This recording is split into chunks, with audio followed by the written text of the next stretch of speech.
ಬೆಳಗಾವಿ ಸುವರ್ಣ ವಿಧಾನಸೌಧದಲ್ಲಿ ಚಳಿಗಾಲದ ಅಧಿವೇಶನಕ್ಕೂ ತಟ್ಟಿದ ಕೆಂಪು ಕೋಟೆ ಕಾರು ಬ್ಲಾಸ್ಟ್ ಕೇಸ್ ಬಿಸಿ. ಇಂದಿನಿಂದ ಸುವರ್ಣ ವಿಧಾನಸೌಧದ ಸುತ್ತಲೂ ನಿಷೇಧಾಜ್ಞೆಯನ್ನು ಜಾರಿ ಮಾಡಲಾಗಿದೆ. ಬೆಳಗಾವಿ ಪೊಲೀಸ್ ಕಮಿಷನರ್ ಭೂಷಣ್ ಬೋರಸೆಯಿಂದ ಆದೇಶವನ್ನು ಹೊರಡಿಸಲಾಗಿದೆ. ಸುವರ್ಣ ವಿಧಾನಸೌಧದ ಸುತ್ತಲೂ 3 ಕಿಲೋಮೀಟರ್ ನಿಷೇಧಾಜ್ಞೆಯನ್ನು ಜಾರಿ ಮಾಡಲಾಗಿದೆ.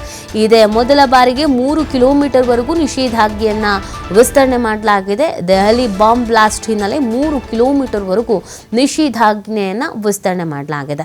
ಸುವರ್ಣ ವಿಧಾನಸೌಧಕ್ಕೆ ಈ ಬಾರಿ ಬಿಗಿ ಪೊಲೀಸ್ ಭದ್ರತೆಯನ್ನು ಕಲ್ಪಿಸಲಾಗಿದೆ. ಡಿಸೆಂಬರ್ 8ರಿಂದ 10 ದಿನಗಳ ಕಾಲ ನಡೆಯುವಂತಹ ಅಧಿವೇಶನ, ಹೆಚ್ಚಿನ ರೀತಿಯಾದಂಥ ಭದ್ರತೆ. ಯಾಕಂದರೆ ಈಗಾಗಲೇ ಕೆಲವೊಂದಷ್ಟು ಅಹಿತಕರ ಘಟನೆಗಳು ನಡೆದಿದೆ ಅಲ್ಲ, ಆ ಕಾರಣಕ್ಕಾಗಿ ಯಾವುದೇ ಕಾರಣಕ್ಕೂ ಪರಿಸ್ಥಿತಿ ಕೈ ಮೀರಬಾರ್ದು ಅನ್ನುವಂಥ ನಿಟ್ಟಿನಲ್ಲಿ ನಮ್ಮ ಕಡೆಯಿಂದ ಏನು ಭದ್ರತೆ ಸಿದ್ಧತೆ ಆಗಬೇಕು ಆ ಸಿದ್ಧತೆಯನ್ನು ಮಾಡ್ಕೊಳ್ತೀವಿ ಅಂತ ಪೊಲೀಸ್ ಇಲಾಖೆ ಕಡೆಯಿಂದ ಈಗ ಸಿದ್ಧತೆಯನ್ನು ಮಾಡಿಕೊಳ್ಳಲಾಗಿದೆ. ಕೆಲವೊಂದಷ್ಟು ಸೂಕ್ಷ್ಮ ವಿಚಾರಗಳಿರುತ್ತೆ, ಸೂಕ್ಷ್ಮ ಪ್ರದೇಶಗಳಿರುತ್ತೆ. ಇತ್ತೀಚೆಗೆ ಸಾಕಷ್ಟು ರೀತಿಯಾದಂಥ ಅವಘಡಗಳು ನಡೆದಿದೆ. ಆ ಅವಘಡಗಳಿಂದ ತನಿಖಾ ಸಂದರ್ಭದಲ್ಲಿ ಬೇರೆ ಬೇರೆ ಪ್ಲಾನ್ಗಳು ರೂಪಿತ ಆಗಿರೋದು ಕೂಡ ಗೊತ್ತಾಗಿದೆ. ಆ ಕಾರಣಕ್ಕಾಗಿ ಎಲ್ಲೂ ಮೈ ಮರೆಯೋ ಹಾಗಿಲ್ಲ, ಎಚ್ಚರ ತಪ್ಪೋ ಹಾಗಿಲ್ಲ. ಎಲ್ಲೆಲ್ಲಿ ಭದ್ರತೆಯನ್ನು ಕಲ್ಪಿಸಬೇಕು ಅಲ್ಲಲ್ಲಿ ಭದ್ರತೆಯನ್ನು ಕಲ್ಪಿಸುವಂಥ ಕೆಲಸವನ್ನು ಮಾಡಲಾಗ್ತಾ ಇದೆ. ಸುವರ್ಣ ವಿಧಾನಸೌಧ ನಿಷೇಧಾಜ್ಞೆಯನ್ನು ಜಾರಿ ಮಾಡಿರುವಂಥದ್ದು, ಯಾರು ಕೂಡ ಅಲ್ಲಿ ಓಡಾಡದಂತೆಯೇ ಕಟ್ಟೆಚ್ಚರವನ್ನು ವಹಿಸಲಾಗಿದೆ. ಡಿಸೆಂಬರ್ 8ರಿಂದ 10 ದಿನಗಳ ಕಾಲ ಅಧಿವೇಶನ ಇದೆಯಲ್ಲ, ಎಲ್ಲನೂ ಅಲ್ಲೇ ಇರ್ತಾರೆ. ಸೊ ಆ ಕಾರಣಕ್ಕಾಗಿ ಇದೀಗ ನಿಷೇಧಾಜ್ಞೆಯನ್ನು ಜಾರಿ ಮಾಡಲಾಗಿದೆ.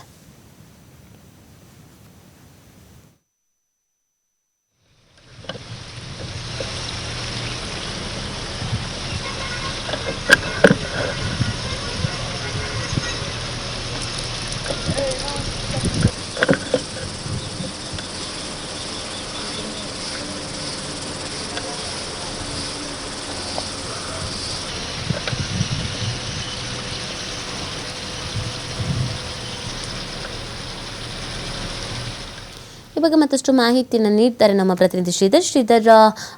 ಯಾವ ರೀತಿಯಾಗಿ ಎಚ್ಚರಿಕೆಯನ್ನು ವಹಿಸಲಾಗಿದೆ, ಕಟ್ಟೆಚ್ಚರವನ್ನು ವಹಿಸಲಾಗಿದೆ, ಏನೆಲ್ಲ ಸಿದ್ಧತೆಯನ್ನು ಮಾಡಿಕೊಳ್ಳಲಾಗಿದೆ ಪೊಲೀಸ್ ಇಲಾಖೆಯಿಂದ?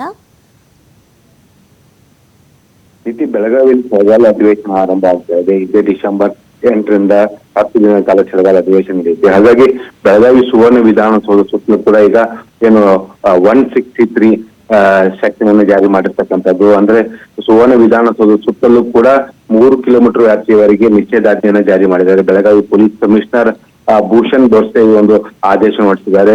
ಏನು ಪ್ರಮುಖವಾಗಿ ಈ ಒಂದು ಆದೇಶದಲ್ಲಿ ದಿಲ್ಲಿಯ ಕೆಂಪು ಕೋಟೆ ಬಳಿ ಏನು ಬಾಂಬ್ ಬ್ಲಾಸ್ಟ್ ಆಗಿದೆಯೋ ಆ ಒಂದು ವಿಚಾರವನ್ನು ಇಲ್ಲಿ ಉಲ್ಲೇಖ ಮಾಡಿರ್ತಕ್ಕಂಥದ್ದು.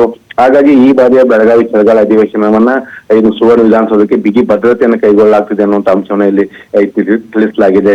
ನೀತಿ ಪ್ರಮುಖವಾಗಿ ಈವರೆಗೆ ಏನು ಪ್ರತಿ ಸಲ ಬೆಳಗಾವಿಯಲ್ಲಿ ಚಳಿಗಾಲ ಅಧಿವೇಶನ ನಡೆದಂತ ಸಂದರ್ಭದಲ್ಲಿ ಸುವರ್ಣ ವಿಧಾನಸೌಧ ಸುತ್ತಲೂ ಕೂಡ 500 ಮೀಟರ್ ವ್ಯಾಪ್ತಿಯವರೆಗೆ ಮಾತ್ರ ಏನು ಇವು 163 ಕಾಯ್ದೆ ಅಡಿ ಒಂದು ಏನು ಪ್ರಮುಖವಾಗಿ ನಿಷೇಧಾಜ್ಞೆ ಜಾರಿ ಮಾಡಲಾಗ್ತಾ ಇತ್ತು. ಈ ಹಿಂದೆ ಏನು BNS ಕಾಯ್ದೆ ಬರೋಕ್ಕಿಂತ ಮುಂಚಿತವಾಗಿ 144 ಇತ್ತು, ಈಗ ಅದನ್ನು 163 ಆಗಿರ್ತಕ್ಕಂಥದ್ದು. ಹಾಗಾಗಿ ಏನು ಸುವರ್ಣ ವಿಧಾನಸೌಧ ವ್ಯಾಪ್ತಿಯಲ್ಲಿ ಬರ್ತಕ್ಕಂಥ 3 ಕಿಲೋಮೀಟರ್ ವ್ಯಾಪ್ತಿಯಲ್ಲಿ ನಿಷೇಧಾಜ್ಞೆ ಜಾರಿಯಲ್ಲಿರುತ್ತೆ. ಜೊತೆಗೆ ಒಂದಿಷ್ಟು ಅಂಶಗಳನ್ನ ಇಲ್ಲಿ ಈ ಒಂದು ಆದೇಶದಲ್ಲಿ ಉಲ್ಲೇಖ ಮಾಡಿದ್ದಾರೆ. ಏನು 2012ರಿಂದ ನಡೆದಂತ ಏನು ಚಳಿಗಾಲದ ಅಧಿವೇಶನ ಏನಿದೆ, ಈ ಅಧಿವೇಶನ ಸಂದರ್ಭದಲ್ಲಿ ಒಟ್ಟು 27 ಅಹಿತಕರ ಘಟನೆಗಳು ನಡೆದಿದ್ದಾವೆ. ಅಂದ್ರೆ ಕಾನೂನು ಸುವ್ಯವಸ್ಥೆಗೆ ಧಕ್ಕೆ ತರುವಂತ ಘಟನೆಗಳು ನಡೆದಿರ್ತಕ್ಕಂಥದ್ದು. ಆ ಒಂದು ಕಾರಣಕ್ಕಾಗಿ ಇದರಲ್ಲಿ 73 ಜನ ಪೊಲೀಸ್ ಅಧಿಕಾರಿ ಮತ್ತು ಸಿಬ್ಬಂದಿಗಳು ಸೇರಿ, ಜೊತೆಗೆ 21 ಸಾರ್ವಜನಿಕರು ಕೂಡ ಗಾಯ ಆಗಿರ್ತಕ್ಕಂಥದ್ದು. ಜೊತೆಗೆ 6 ಲಕ್ಷ ಮೌಲ್ಯದ ವಾಹನಗಳಿಗೆ ಕೂಡ ಸರ್ಕಾರಿ ಮತ್ತು ಖಾಸಗಿ ವಾಹನಗಳು ಕೂಡ ಜಖಮಾಗಿರ್ತಕ್ಕಂಥ ಪ್ರಕರಣ ಇಲ್ಲಿ ದಾಖಲಾಗಿದ್ದಾವೆ. ಆ ಒಂದು ಕಾರಣಕ್ಕಾಗಿ ಈ ಎಲ್ಲಾ ವಿಚಾರವನ್ನು ಗಮನದಲ್ಲಿ ಇಟ್ಕೊಂಡು ಮತ್ತು ಅಧಿವೇಶನ ಸಂದರ್ಭದಲ್ಲಿ ಸುವರ್ಣ ವಿಧಾನಸೌಧದ ಹೊರಗಡೆ ಸಾಕಷ್ಟು ಸಾಲು ಪ್ರತಿಭಟನೆ ನಡೆಯುತ್ತೆ. ನೀತಿ ಕಳೆದ ವರ್ಷ ಪಂಚಮಸಾಲಿ ಮೀಸಲಾತಿ ಹೋರಾಟ ಏನಿದೆ ಅದು ಲಾಠಿ ಚಾರ್ಜ್ ನಲ್ಲಿ ಅಂತ್ಯಗೊಂಡಿತ್ತು. ಈ ಬಾರಿಯ ಕಬ್ಬು ಬೆಳೆಗಾರರ ಹೋರಾಟ ಆಗಿರ್ಬೋದು, ಈ ಬಾರಿ ಕೂಡ ಮೀಸಲಾತಿ ಹೋರಾಟಗಳಿದ್ದಾವೆ. ಈ ಬಾರಿ ಕೂಡ 10 ಸಂಘಟನೆಗಳ ಹೋರಾಟಗಳು ನಡೆಯಲಿದ್ದಾವೆ. ಈ ಬಾರಿಯ ಸುವರ್ಣ ವಿಧಾನಸೌಧ ಅಧಿವೇಶನ ಸಂದರ್ಭದಲ್ಲಿ ಯಾವುದೇ ರೀತಿಯ ಕಾನೂನು ಸುವ್ಯವಸ್ಥೆಗೆ ಧಕ್ಕೆ ಆಗಬಾರ್ದು. ಜೊತೆಗೆ ಏನು ಪುನಾ ಬೆಂಗಳೂರು ರಾಷ್ಟ್ರೀಯ ಹೆದ್ದಾರಿ ಏನಿದೆ, ಇದು ಸುವರ್ಣ ವಿಧಾನಸೌಧ ಮುಂಭಾಗದಲ್ಲಿ ಇರ್ತಕ್ಕಂಥ ಹಿನ್ನೆಲೆಯಲ್ಲಿ ಈ ರಾಷ್ಟ್ರೀಯ ಹೆದ್ದಾರಿಯನ್ನು ಬಂದ್ ಮಾಡಿ ಸಾರ್ವಜನಿಕರಿಗೆ ತೊಂದರೆ ಉಂಟು ಮಾಡಬಾರದು ಅನ್ನೋ ಉದ್ದೇಶದಿಂದ. ಯಾಕಂದ್ರೆ ಪ್ರತಿದಿನ 24 ಗಂಟೆಯಲ್ಲಿ 40,000ಕ್ಕಿಂತ ಅಧಿಕ ವಾಹನಗಳು ಈ ಒಂದು ರಾಷ್ಟ್ರೀಯ ಹೆದ್ದಾರಿ ಮೇಲೆ ಓಡಾಟ ನಡೆಸುತ್ತೆ. ಇದು ಏನು ಹಿರೇಬಾಗೇವಾಡಿಯ ಟೋಲ್ ನಲ್ಲಿ ಇರ್ತಕ್ಕಂಥ ಅಧಿಕೃತ ಮಾಹಿತಿಯನ್ನು ಕೂಡ ಪೊಲೀಸರು ಕಲೆ ಹಾಕಿರ್ತಕ್ಕಂಥದ್ದು. ಜೊತೆಗೆ ಇಲ್ಲಿ ಒಂದು ಅಂಶವನ್ನು ಬಹಳ ಸ್ಪಷ್ಟವಾಗಿ ತಿಳಿಸುವಂತ ಕೆಲಸವನ್ನು ಪೊಲೀಸ್ ಆಯುಕ್ತರು ಮಾಡಿದ್ದಾರೆ. ಚಳಿಗಾಲದ ಅಧಿವೇಶನ ಸಂದರ್ಭದಲ್ಲಿ ಪೊಲೀಸರ ಅನುಮತಿ ಇಲ್ಲದೆ ಯಾವುದೇ ಒಂದು ಸಂಘಟನೆಗಳು ಪ್ರತಿಭಟನೆ ಮಾಡೋದಕ್ಕೆ ಅವಕಾಶವಿಲ್ಲ. ಜೊತೆಗೆ ಯಾರಿಗೆ ಪ್ರತಿಭಟನೆ ಅವಕಾಶ ಇದೆ ಅವರಿಗೆ ನಿಗದಿತ ಸ್ಥಳಗಳಲ್ಲಿ ಪ್ರತಿಭಟನೆ ಮಾಡೋದಕ್ಕೆ ಅವಕಾಶ ಮಾಡಿಕೊಡ್ಲಾಗುತ್ತೆ.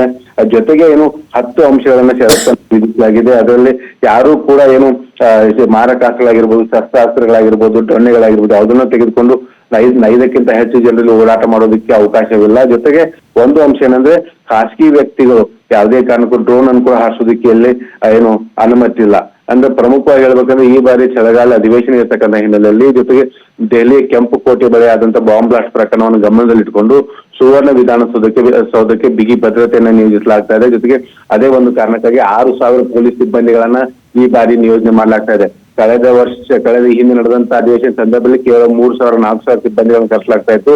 ಈ ವರ್ಷ ಹೆಚ್ಚುವರಿ ಸಿಬ್ಬಂದಿಗಳನ್ನು ಕರೆಸಲಾಗ್ತಾ ಇದೆ. ಸುವರ್ಣ ವಿಧಾನಸೌಧಕ್ಕೇನೆ ಬಿಗಿ ಭದ್ರತೆ ಇರಲಿದೆ. ಜೊತೆಗೆ ಯಾವುದೇ ಒಂದು ಸಂಘಟನೆಗಳು ಸುವರ್ಣ ವಿಧಾನಸೌಧ ಮುತ್ತಿಗೆ ಕರೆ ಕೊಟ್ಟರೆ ಅದನ್ನ ಅಷ್ಟನೇ ಹಾಗೆ ಬಂದ್ ಮಾಡುವಂತ ಮುಂದಾದ್ರೆ ಅವರನ್ನ ತಕ್ಷಣಕ್ಕೆ ವಶಕ್ಕೆ ಪಡೆದುಕೊಂಡು ಏನು ಆ ಒಂದು ಕಾನೂನು ಸುವ್ಯವಸ್ಥೆ ಧಕ್ಕೆ ಆಗದಂತೆ ಏನು ಅಗತ್ಯ ಕ್ರಮ ತೆಗೆದುಕೊಳ್ಳೋದಕ್ಕೆ ಸಿದ್ಧತೆ ಮಾಡ್ಕೊಳ್ಳಾಗ್ತಾ ಇದೆ. Okay, thank you Sridatt. ಆಮೇಲೆ ಡೀಟೇಲ್ಸ್ಗಾಗಿ